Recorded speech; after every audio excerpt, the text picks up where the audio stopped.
Esta es la vía que hemos caminado desde el 2006, cuando se hicieron los dos primeros protocolos. En el 2006 comenzamos con 2 protocolos, hicimos 13 protocolos con simposios clínicos en el complejo hospitalario y se creó allí la Escuela de Protocolos Clínicos. Hemos ido con este caminar con el tiempo, con las administraciones, tratando de implementar la cultura de la estandarización de los cuidados de salud desde un punto humano, científico y humano.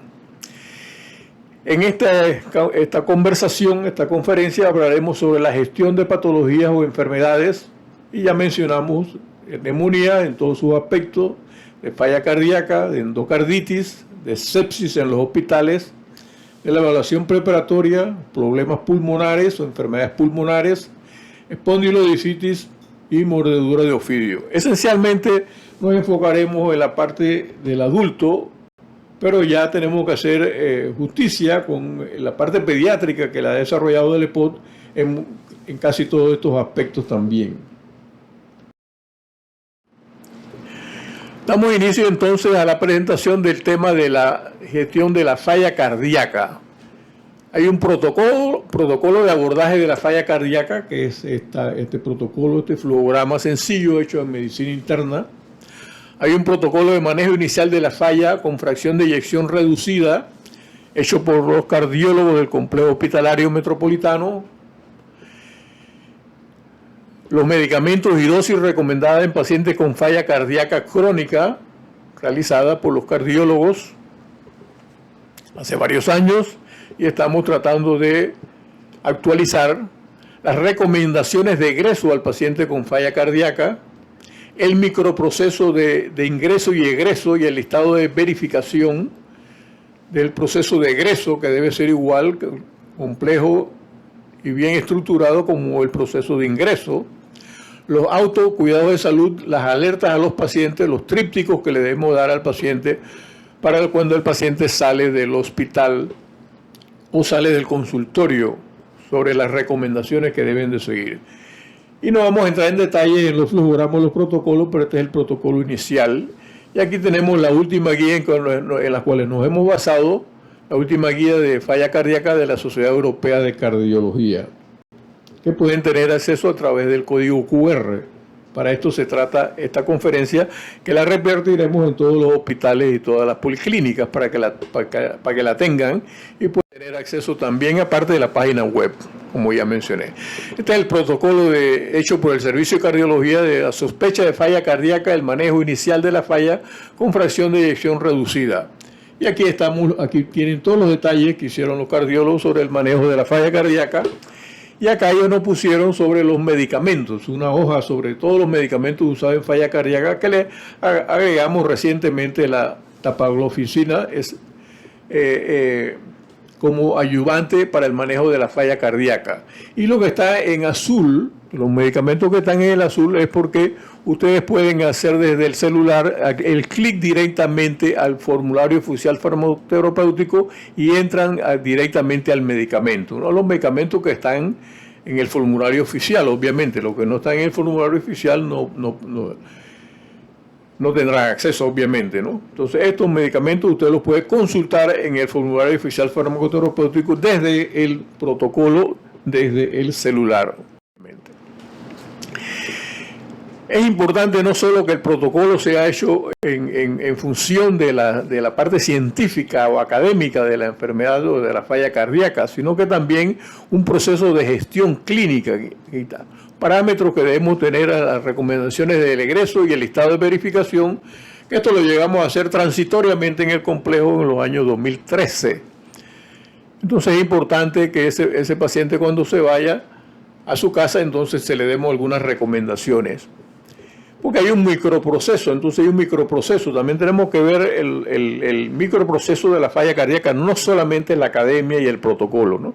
Es una serie de interrelaciones clínicas, administrativas y de procedimientos en el manejo de los pacientes, ¿verdad? Recomendaciones de salida, la educación, los documentos de educación al paciente, el listado de verificación, el listado de los medicamentos, la conciliación de los medicamentos, que es fundamental aquí en la parte cardiológica y para todas las enfermedades, ¿no? Entonces, esto para decirle que no solamente es un protocolo, sino también hay microprocesos que tenemos que tener en cuenta. Y cuando el paciente se va a la casa, eso lo sacamos del Instituto de Healthcare Improvement de Alina Hospital, que se le da a los pacientes, y es una guía bien interesante. Esto es un semáforo donde el paciente verá algunas cosas que él siente cuando se va a la casa y que son de alertas o alertas que requieren ir al hospital o al cuarto de urgencia o a la llamada al 911, que ya por lo menos cuando se hizo esta diapositiva no había 911 en Panamá, porque ya es vieja y entonces ya hay un 911, ¿no? Pero generalmente se llama el 911 o el paciente acude a los cuartos de urgencia cuando hay alguna complicación mucho más severa, ¿no?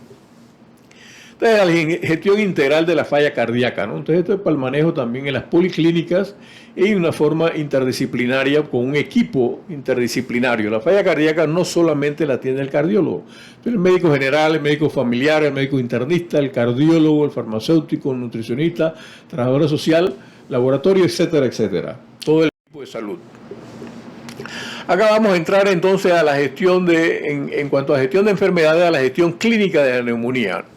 Y entonces todos estos aspectos que están aquí han sido desarrollados. Tenemos protocolos de neumonía adquirida en la comunidad, el NIUS-2, es New Orleans Warning System, sistema de alerta para los signos vitales, el ingreso a la página del Medcal para ver los scores, la sepsis y las diferentes neumonías, protocolo de prevención de neumonía no asociada al ventilador, de medicina preventiva en el hospital, la prevención de neumonía asociada al ventilador, que es una norma nosocomial, el protocolo de alto flujo de oxígeno, protocolos de intubación, de manejo de la disfagia y evitar la broncoaspiración, el manejo ya en intensivo del ECMO, el tríptico para neumonía para los pacientes que salen del hospital, la neumonía adquirida en el hospital, en la comunidad, hecho en pediatría por los niños, por el EPOD, el hospital de niños, neumonía asociada al ventilador en niños, bronquiolitis aguda en niños, o sea, problemas pulmonares que llevan a neumonía, ¿no? Entonces, son diversos y aquí tienen algunos sitios o vínculos para entrar, ¿verdad? Y acá tenemos los protocolos que están en la página web, pero acá se los mostramos todos juntos relacionados con neumonía, o con la parte pulmonar de neumonía y oxigenación. Entonces, esto ya está hecho y tienen acceso acá al sitio, ¿verdad?, que está en la página web. Y acá tienen acceso a una conferencia integral que dimos en la Policlínica Horacio Díaz Gómez con la presentación de un caso clínico de neumonía y todos los aspectos. Ustedes entran con el código QR a esta conferencia y verán todos los protocolos que yo les mencioné, porque ahí sí los ponemos los protocolos. Pero en esta conferencia no se trata de entrar directamente al protocolo, sino mostrarles una forma nueva, una forma diferente o una forma de que puedan tener acceso a la literatura que estamos haciendo en conjunto con especialistas y médicos de atención primaria, ¿no? En cuanto a la sepsis, obviamente ustedes entrarán al sitio web, tenemos los protocolos de sepsis, el programa de detección temprana, el protocolo de sepsis del 2024 actualizado, el manejo de la sepsis neonatal temprana, el programa de diagnóstico inicial de sepsis materna, que ya fue hecho por obstetricia crítica, protocolo de shock séptico hecho por la unidad, por un intensivista, y la detección temprana y manejo de sepsis y shock séptico en niños, que es una versión nueva del 2024 internacional, que fue adaptada como un protocolo para el abordaje inicial de la sepsis en niños. Y acá algunos protocolos relacionados con la sepsis, por ejemplo, protocolo de evitar la infección del sitio quirúrgico, ya esto lo mencionamos, lo de las neumonías ya lo hemos mencionado, el protocolo de infección del catéter venoso central, todo es asociado a sepsis, la detección temprana de la sepsis, el uso de esteroides en pacientes con hiperglucemia, o el uso de esteroides en pacientes con COVID, por ejemplo, o los pacientes que están en esteroides y hacen sepsis, entonces, o hacen neumonía, entonces, ¿qué hacer, no? Y los diferentes correlacionados con sepsis y la gestión de la sepsis en el hospital que pueden ver en esta conferencia a través del código de QR. Acá tenemos algunos aspectos del protocolo del tema de la endocarditis, la gestión clínica de la endocarditis, ¿no? Tenemos el protocolo diagnóstico de endocarditis infecciosa que se ha actualizado. Le estamos pidiendo nuevamente a cardiología que nos dé su opinión sobre la actualización de esto.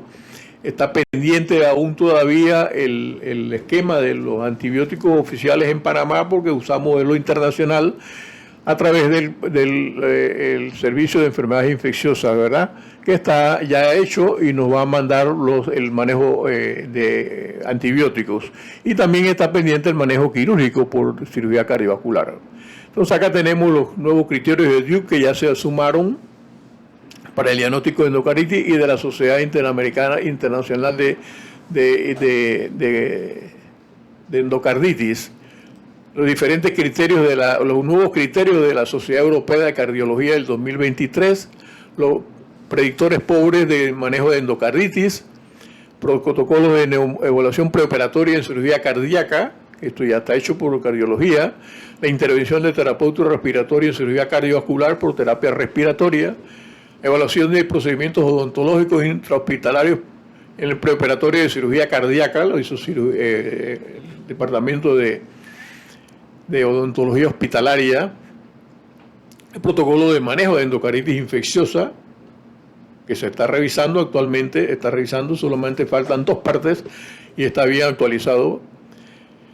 El flujograma de tiempo quirúrgico, esto es esperando entonces la respuesta ya esto está hecho internacionalmente, pero tenemos que ver, los expertos en esto son los cirujanos cardiovasculares y son los que tienen que decir las indicaciones quirúrgicas y adaptarlo a nuestro medio, obviamente, porque no podemos adaptar un protocolo internacional, sino que tenemos que adaptarlo al medio para poder adoptarlo como oficial de la institución. El tratamiento antibacteriano, que ya lo mencionamos, que está pendiente, el manejo de hematología y banco de sangre, que tiene que ver con estos pacientes, las indicaciones quirúrgicas del paciente, ya lo mencionamos, y la evaluación preparatoria pulmonar, que ya está hecha. Entonces, en la guía de endocarditis del 2023, aquí está, de la Sociedad Europea de Cardiología, y aquí es un escenario interdisciplinario, ¿no? Urgencias tiene que ver con esto, medicina interna y geriatría, que hospitalizan al paciente, cardiología y ecocardiografía, que nos ayuda a hacer el diagnóstico. Es muy importante la ecocardiografía y el rol del cardiólogo en el manejo de la patología también, el infectólogo, la farmacia, el programa de uso óptimo de los antibióticos, la cirugía cardiovascular, la terapia respiratoria, neumología, odontología hospitalaria, laboratorio, bacteriología, importante el banco de sangre, hematología transsocial. Fíjense que esto es bien interdisciplinario, como todas las enfermedades, ¿no? Pero es importante tener en cuenta que esto es interdisciplinario y tenemos que contar con todo el apoyo de todos, ¿verdad? En cuanto a la gestión preoperatoria, bueno, solamente nos vamos a mencionar solamente que hay protocolos de hipertensión, de cardiopatía, enfermedades pulmonares, cirrosis, diabetes, preoperatorio, todo esto, ¿no? Uso de esteroides, preoperatorio, enfermedad renal crónico, trastornos del tiroides, anticoagulados, profilaxis, trombosis venosa profunda y de TEP, y de infección del sitio quirúrgico. Todos estos protocolos están desarrollados y están en este sitio de la página web. Obviamente esto es para uso de todos los hospitales y de las policlínicas que hacen cirugía ambulatoria y de los hospitales de segundo nivel también, ¿verdad? Y de la ciudad hospitalaria. Entonces aquí están todos los protocolos, tenemos como 14 protocolos o más de protocolos de evaluación preparatoria de diferentes patologías, ¿no? No vamos a ver en el detalle.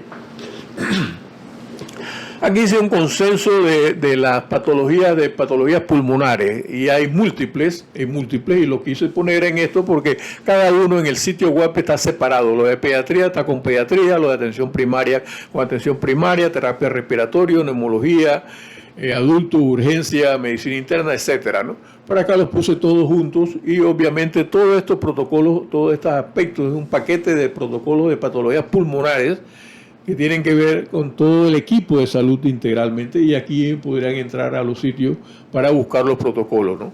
Obviamente que esto es en el proceso porque estamos con la DENIT en innovación, tratando de hacer un buscador, que nos hagan un buscador para buscar los protocolos, para que el funcionario o el médico que está en Bocas del Toro, que está en Chiriquí, que está en Colón, etcétera, en cualquier hospital, pueda buscar desde un buscador el protocolo que él desea utilizar, para que le sea más fácil que la página web per se.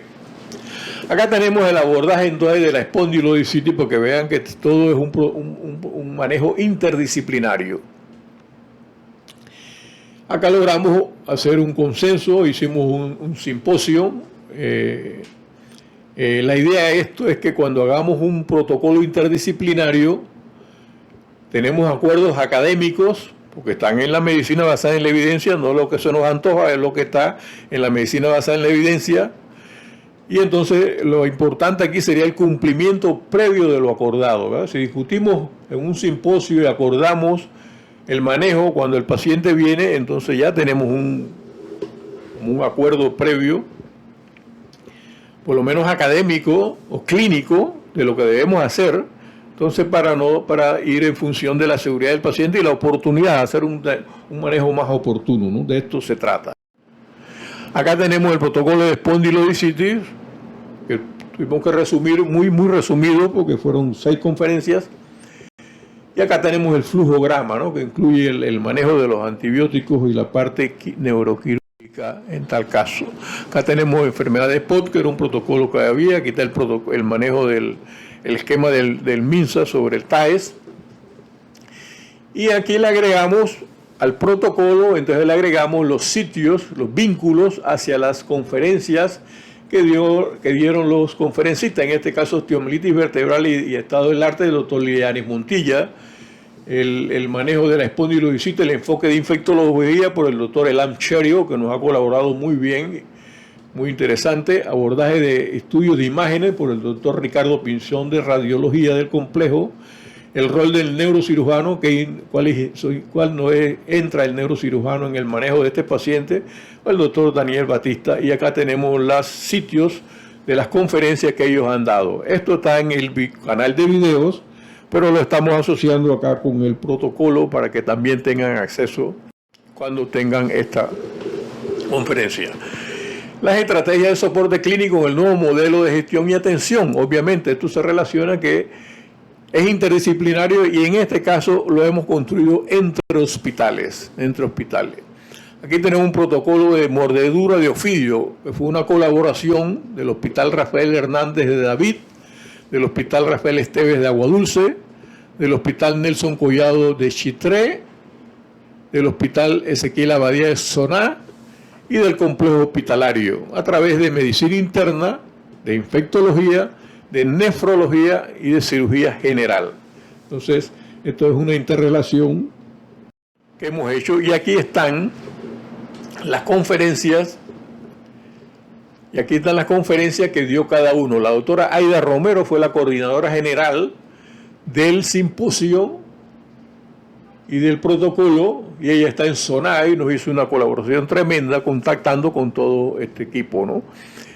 La doctora Lisbeth Rodríguez, una internista del Hospital Ezequiel Abadía, dio el síndrome botrópico. La doctora Ana Batista, medicina interna del Hospital Rafael Hernández, dio el síndrome lapídico. El doctor Elan Chelico, nuevamente de infectología del complejo, nos habló sobre el uso racional de los antibióticos en la mordedura de ofidio. La doctora Karen Curville, nefróloga del Hospital Gustavo Nelson Collado y coordinadora nacional de nefrología y trasplante, nos dio la conferencia de insuficiencia renal aguda asociada a la mordedura de ofidio. Y el doctor César Muñoz, un cirujano general del Hospital Ezequiel Abadía de Soná, nos dio el síndrome compartimental. Esta conferencia obviamente es importante porque estos son los hospitales. Acá faltó Chepo porque hoy ya no teníamos más conferencias, pero los hospitales que más ven mordedura de ofidio, obviamente, ¿no? Son estos hospitales. Acá tenemos una dimensión, un enfoque diferente que quiero mostrarle, que es la evolución desde la atención primaria, los determinantes de la salud, los estilos de vida, los riesgos cardiovasculares o cardiometabólicos y las enfermedades, en este caso la enfermedad coronaria, el infarto de miocardio, y en tal caso la trombolisis coronaria, y el bypass coronario. Acá no hacemos trasplante cardíaco, ¿no? Y acá tenemos estos protocolos, obviamente, en estos sitios, ¿no? Estos sitios. Los protocolos los ha desarrollado cardiología y están en el sitio de hospital, en la parte de adultos de hospital y en la parte de urgencia, porque ellos han desarrollado. Todos estos protocolos están desarrollados. Pero aquí es importante mencionar, obviamente, la vacunación, que es fundamental en todo lo que estamos mencionando. El manejo cardiometabólico, el manejo de la hipertensión y la diabetes, el control de la glucemia, de los lípidos. Esto es un manejo de atención primaria. Pero este manejo, obviamente, que está concatenado con la evolución natural de la enfermedad. Y acá tenemos la enfermedad vascular cerebral, es el mismo tema. Acá están los protocolos interdisciplinarios, que son estos que están realizados. Y acá tenemos entonces el problema de la enfermedad vascular cerebral con la trombolisis o la trombectomía cuando se hace y el manejo hospitalario, ¿no?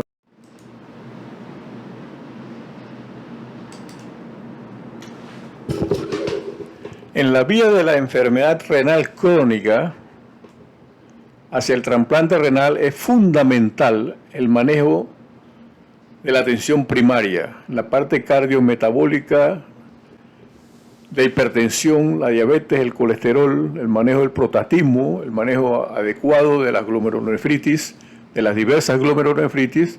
Tenemos protocolos de todas estas patologías y aquí lo importante es que tenemos que tratar de evitar como sistema, como país, que esto progrese hacia enfermedad renal crónica, que sea necesario hacer trasplante renal. De todas maneras, tenemos que hacer un reconocimiento a la institución Caja de Seguro Social y a todo el equipo de salud interdisciplinario en todos los niveles que han participado logrando tener hasta el momento 1000 trasplantes renales. Es una odisea en el país, pero obviamente tenemos que tratar de evitar que el paciente vaya hacia la enfermedad renal crónica, cosa que los determinantes de la salud. Igualmente, este tema del progreso de la enfermedad renal crónica está también en la pediatría. En pediatría tienen todos estos protocolos desarrollados y obviamente aquí la atención primaria, el manejo aquí sería, en el manejo de la atención primaria es fundamental para evitar el progreso hacia la enfermedad renal crónica.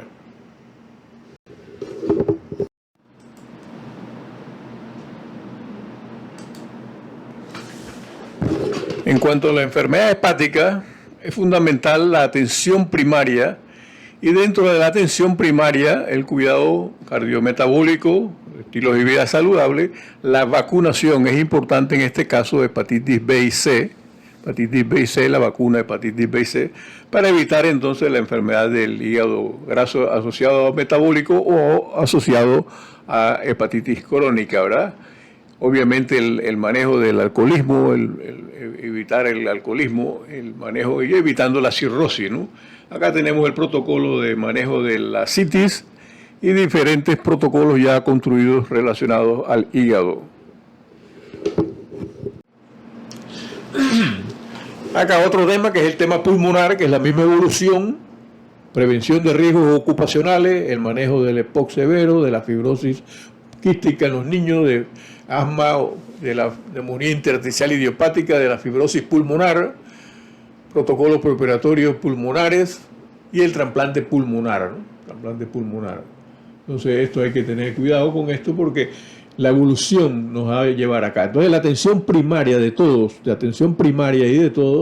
debe evitar que esto progrese en la medida que se pueda. Los demás son determinantes de la salud que no dependen del sector salud. Y para terminar, le damos las gracias por la atención. Y acá tenemos entonces la forma de acceso a los protocolos y al manejo integral. En la forma de acceso, en el sticker, al formulario oficial farmacoterapéutico, al sitio de radiología del CARStream o el ViewMotion ahora, el video de los protocolos donde están casos clínicos y protocolos los protocolos de soporte clínico que están en la página web y el sitio para entrar a los medicamentos, ¿no? Entonces, lo interesante sería que el médico, atención primaria y todos los médicos tengan acceso a estos sitios directamente desde su computadora, desde su celular, pasando la visita, para dar una atención mucho más integral, mucho más científica, pero también más humana. Muchas gracias.